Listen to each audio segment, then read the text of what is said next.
Macam-macam verb atau kata kerja. Kita bahas dulu pengertian dari verb. Verb atau kata kerja bahasa Inggris adalah suatu kata yang berfungsi untuk menunjukkan tindakan dari si subjek. Menunjukkan peristiwa atau keadaan. Jadi tidak hanya menunjukkan aktivitas dari si subjeknya saja, bisa menunjukkan peristiwa atau keadaan juga. Berbeda dengan bahasa Indonesia, kata kerja ya hanya menunjukkan suatu tindakan atau aktivitas saja.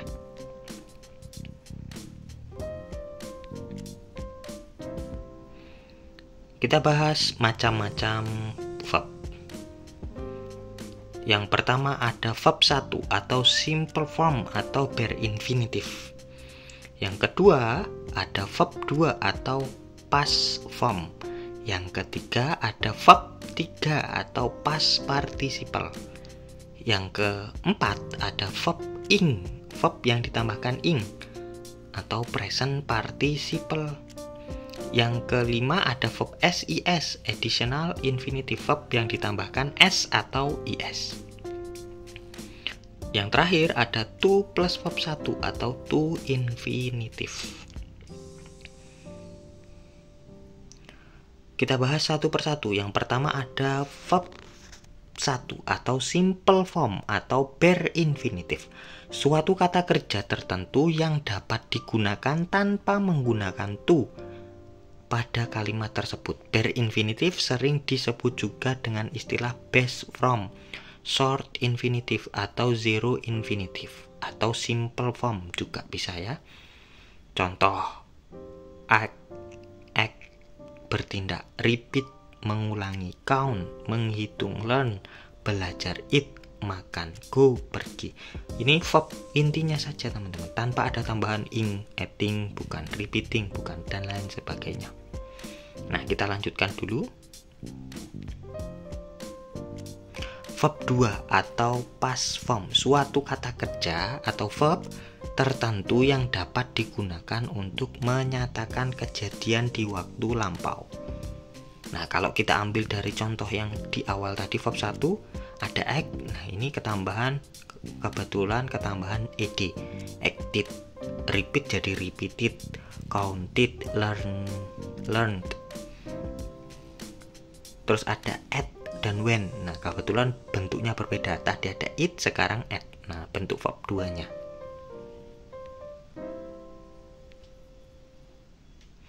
Selanjutnya ada verb 3 atau past participle, suatu kata kerja tertentu yang dapat digunakan untuk menyatakan kejadian yang sudah terjadi atau juga untuk menyatakan hal yang pasif atau yang subjeknya tidak melakukan kata kerja tersebut. Nah, sebenarnya secara bentuk kalau untuk tambahan D atau ED mirip dengan verb 2. Ada acted, repeated, counted, learned. Nah, yang berbeda kalau bentuknya si verb 3-nya ini ada. Tadi ada eat, terus ada at, sekarang ada eaten. Ada go, terus selanjutnya ada went, sekarang ada gone.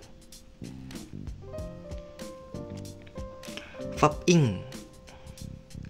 Verb ing adalah suatu kata kerja tertentu yang dibentuk dari verb 1 plus ing. Biasanya digunakan untuk menyatakan kejadian yang sedang terjadi.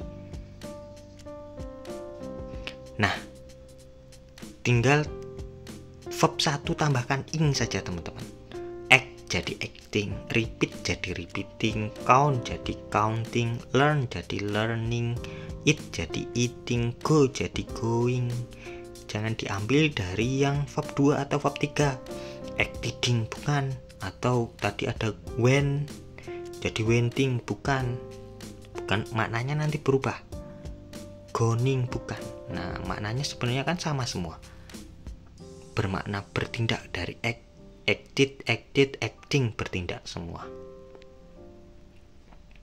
Verb SIS, verb yang ditambahkan dari verb 1 plus S atau IS. Tadi ada act jadi acts, repeats, counts, learns, eats, goes. Nah, ada tambahan S atau IS saja teman-teman, yaitu si verb SIS, additional infinitive.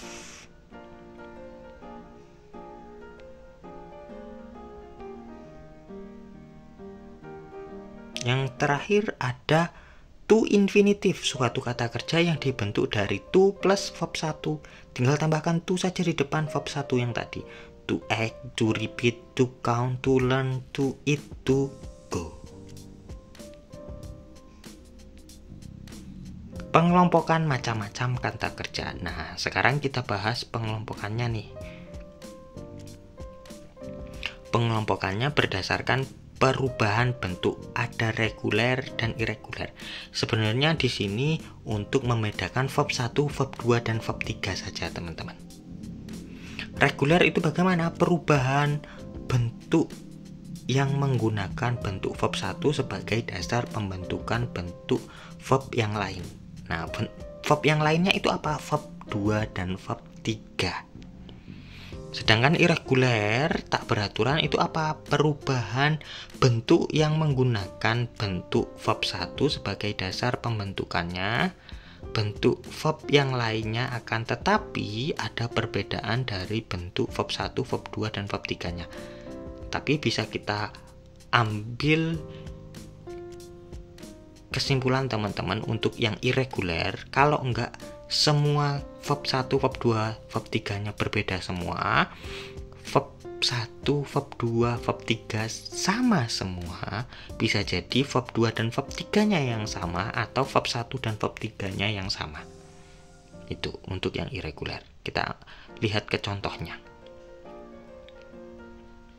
Reguler dulu nih.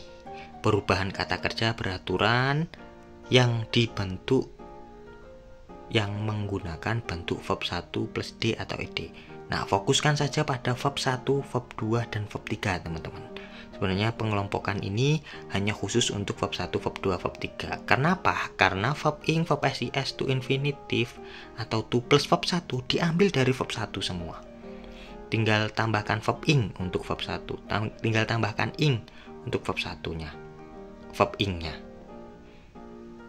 Verb SIS, tinggal tambahkan verb SIS pada verb 1. To infinitive, tinggal tambahkan to di depan verb 1. Nah, jadi kita fokuskan saja pada verb 1, verb 2, verb 3. Stop. Nah, dari contoh stop, tambahkan ed, kebetulan ini penambahannya. Ed, maknanya semuanya sebenarnya berhenti. Wait, waited, waited, waiting, wait, to wait, menunggu semua. Clean, cleaned, cleaned, cleaning, cleans, to clean, membersihkan semua. Study, studied, studied, studying, studies, to study, belajar semuanya. Nah, yang perlu teman-teman fokuskan untuk perubahannya untuk verb 1, verb 2, verb 3 saja, yaitu yang diambil dari verb 1 plus D atau ED. Nah, itu yang reguler, beraturan. Cukup mudah. Selanjutnya yang irregular nih. Nah, seperti yang saya bilang tadi, perubahan kata kerja tidak beraturan yang dibentuk yang menggunakan bentuk verb 1, tetapi ada 4 kemungkinan tadi ya. Verb 1, verb 2, verb 3 berbeda-beda atau beda semua, verb 2, verb 3-nya sama, atau verb 1 dan verb 3-nya yang sama, atau verb 1, verb 2, verb 3 semuanya sama. Nah, jadi kita fokuskan ke verb 1, verb 2, verb 3 saja.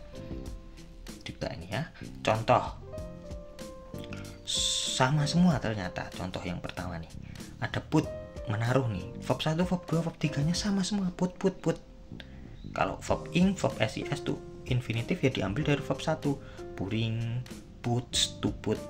Nah, verb yang kedua ada buy. Buy, bought. Oh, yang sama ternyata verb 2 dan verb 3-nya. Nah, kemungkinan yang kedua nih, yang sama verb 2 dan verb 3-nya saja. Untuk verb ing, verb SIS to infinitive tetap diambil dari verb 1, buy. Buying, tambahkan buy, ketambahkan ing, buys, buy, ketambahan s, to buy, ketambahan to di depannya. Bukan dari bought-nya diambilnya. Terus yang ketiga ada come, came. Nah, ini kemungkinan yang ketiga. Ada yang sama verb 1 dan verb 3-nya. Tetap verb ing, verb SIS to infinitive diambil dari verb 1. Yang terakhir, go dan it ini untuk kemungkinan yang terakhir ya. Yang keempat, verb 1, verb 2, dan verb 3-nya berbeda semua. Go, went, gone, eat, ate, eaten. Tapi dicatat lagi untuk verb ing, verb SIS to infinitive juga diambil dari verb 1. Dari go, jadi going untuk go, tambahan ing, jadi goes untuk yang verb SIS-nya, jadi to go untuk to verb 1-nya. Eat, jadi eating untuk verb ing-nya. Eats untuk verb SIS-nya. To eat untuk verb to verb 1-nya. Bukan diambil dari went, gone, atau at, eaten-nya. Thanks for watching.